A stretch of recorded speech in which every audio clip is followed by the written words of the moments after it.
السلام عليكم ورحمة الله وبركاته. فضيحة سلمى رشيد، خليكم معي في الفيديو غتسمعوا اشنو وقع.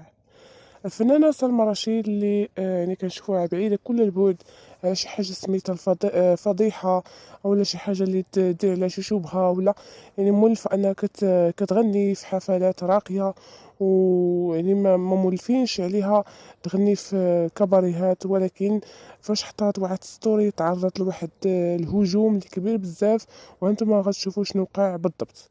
صراحة الفنانة سلمى رشيد يعني كنشوفوها واحد الانسانه اللي هادئه، واحد الانسانه اللي باغيه تعيش بهدوء، ولكن من بعد هادشي اللي حطات في ستوري ديالها هجوم على سلمى رشيد بعد إعلان تمشي تغني في كباري بمراكش.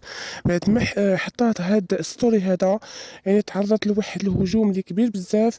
كلشي قال عليها باللي واش انت غتاخدي بلاصه ديال دنيا باطمه اللي هي في السجن، واش انت فعلا راضيه على راسك انك في خيامك انك تغني في كباري مولفه، يعني مولفين كنشوفوك غير في بلايص راقيه، بلايص يعني غير مشبوهه. ولكن واش وصلت بك الموصل لدرجه انه تغني في كباري؟ كان اللي كاتب ليها انه انت بديتي باغي تبني الفيلا ديالك، وباغي تبنيها يعني باش ما كان يا كباري يا كيما، يعني شنو نقول لكم، تعرضت لواحد السب والقذف. وما نقول لكمش اخوتي لدرجه انه السيده مسحات ستوري يعني موراها ساعه تقريبا، لانها داكشي اللي تعرضت ليه ما عمرها شافته في حياتها.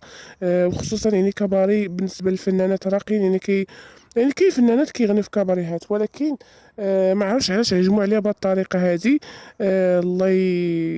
الصراحه الله يحسن عوان هاد الفنانين هادو. اللي درتيها مع الجمهور ديالك يعني صعيب انك ترضيه.